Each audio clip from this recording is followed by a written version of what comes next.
আবহাওয়াটা ছিল একেবারে গ্রাম্য। তবুও টাউন বলা হতো। কারণ ব্যাংক, কোর্ট কাছারি সবই ছিল। ছোটখাটো একটা থিয়েটারও ছিল। ছেলেদের জন্য ছিল হাই স্কুল আর মেয়েদের জন্য ছিল মাইনর গার্লস স্কুল। মেয়েদের স্কুলের পাশ দিয়ে এঁকে বেঁকে ঘেঁষে যে নদীটি গেছিল তার নাম টাঙ্গন, আর টাঙ্গন নদীর অদূরেই আমার বাড়ি। তৃপ্তি মিত্র বাংলা থিয়েটারের এক কিংবদন্তি এই নায়িকা তার আত্মকথাধর্মী আমার ছেলেবেলায় এভাবেই নিজেকে ব্যক্ত করেছিলেন।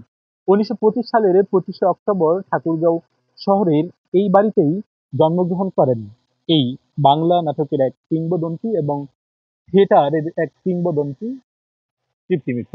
বাবা আশুতোষ ভাদুরী এবং মা শৈলবালার ঘরেই জন্মগ্রহণ করেন এই কিংবদন্তি নায়িকা।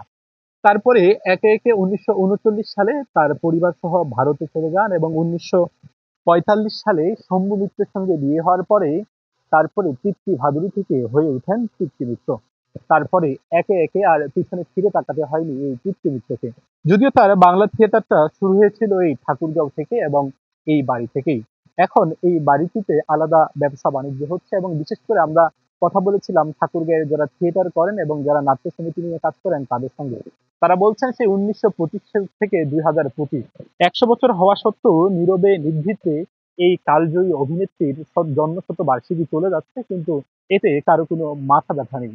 কোনোভাবেই এটিকে স্মরণ করা হচ্ছে না বা কোনো উদ্যোগও নেওয়া হয়নি জেলা প্রশাসন বা কোনো কর্তৃপক্ষের মধ্য দিয়ে।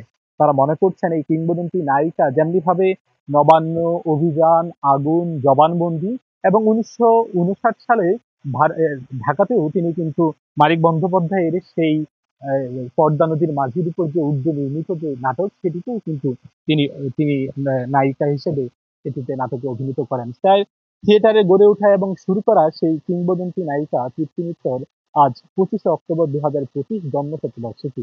নীরবে নিভৃতে চলে যাওয়ার পরেও কোনো উদ্যোগ নেয়নি কোনো নাট্য সমিতি, নাট্য সংস্কৃতি বা সংস্কৃতি মানা বা কোনো প্রশাসন। বিশেষ করে যারা সুধীজনরা রয়েছেন এবং সংস্কৃতি মানা মানুষরা রয়েছেন তারা বলছেন যেমনিভাবে তার এই জায়গাটি সংরক্ষণ করার পাশাপাশি যাতে করে তৃপ্তি মিত্রকে আগামী প্রজন্ম চিনতে পারে এবং ঠাকুরগাঁওয়ের এই সন্তানকে আগামী প্রজন্ম মনে রাখে এরকম কোনো উদ্যোগ নেওয়ারও আহ্বান করেছেন যারা সংস্কৃত মানুষ রয়েছেন তারা। সকলে মনে করছেন একদিন এই তৃপ্তি মিত্র সম্পর্কে যেমনিভাবে নতুন প্রজন্ম এবং নতুন যারা সংস্কৃত মানুষরা রয়েছে তারা জানবে, অন্যদিক দিয়ে তৃপ্তি মিত্র যে ঠাকুরগাঁওয়ের সন্তান এটি আরো বেশি প্রাণবন্ত হয়ে মানুষের কাছে চির অক্ষয় হয়ে থাকবে।